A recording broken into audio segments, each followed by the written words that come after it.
Le débarquement de Normandie dans mon appart, chapitre 22. On ne peut pas visiter les sites de débarquement, on peut aller nulle part. Alors on se fait ça ici, dans ma cuisine normande. Chapitre 22, on va enfin parler du plan d'attaque, le plan du débarquement de Normandie. Mesdames et messieurs, on va se mettre à table depuis le temps qu'on vous en parle. Voilà.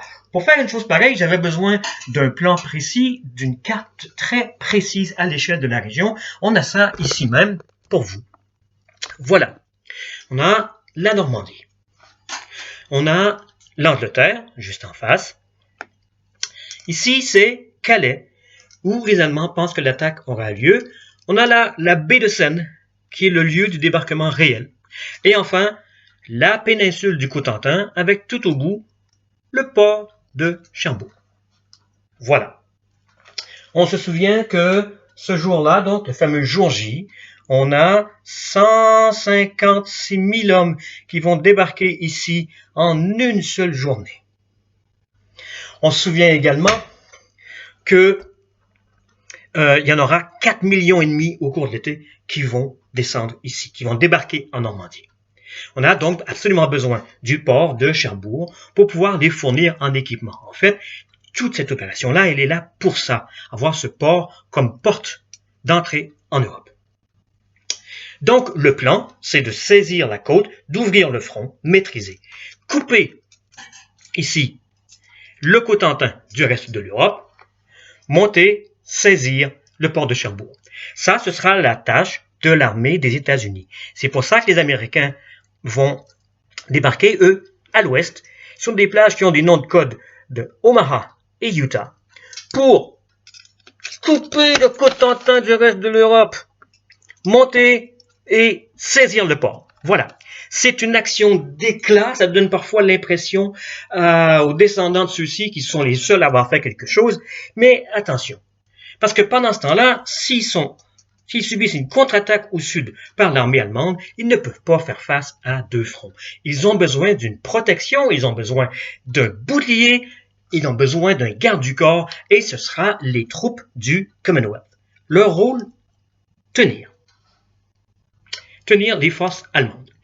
C'est pas très glorieux, c'est pas un coup d'éclat, on n'est pas là pour prendre le grand truc, on est là pour retenir. Ce qui donne parfois l'impression aux descendants de ceux-ci que ceux-là n'ont pas fait grand-chose. Et ils tiennent, et c'est difficile. Pour vous donner une idée de l'ordre de grandeur, au cours de cet été, les forces du Commonwealth vont devoir confronter 70% des forces allemandes. Les forces des États-Unis, 30%. C'est un partage équitable parce que pour les États-Unis, saisir le port est une sacrée tâche. Mais encore une fois, pour vous donner un exemple, cet été-là, les États-Unis vont se battre contre une centaine de tanks allemands. Le Commonwealth, 600. Tout ça pour dire qu'ils sont aussi importants l'un que l'autre.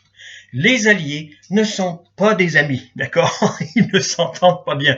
S'ils pouvaient, ils feraient le boulot tout seuls, ils peuvent pas. Ils doivent être alliés, ils doivent se partager le boulot, mais c'est difficile, une fois encore. Cependant, il faut spécifier, il faut insister. Leur tâche est aussi importante l'une que l'autre. Ça va se terminer à Paris. La bataille de Normandie prend fin par la prise de Paris fin août. Ça veut dire que ça s'étire sur à peu près 2 mois et demi, presque 3. On part du 6 juin 1944 jusqu'à la fin août. C'est précisément, en fait, 77 jours. Là, si vous me permettez de retourner notre plan, voilà, 77 jours avec assez précisément 6000 morts par jour. Tous les jours, toute armée confondue, pendant 77 jours d'affilée. Ça n'inclut pas les civils. Depuis le début, on insiste sur l'importance du front de l'Est. Ce qui se passe ici est extrêmement significatif et très lourd. On sera un peu plus léger au chapitre 23, puisqu'en fait, on va y parler de la pluie et du beau temps. Merci beaucoup.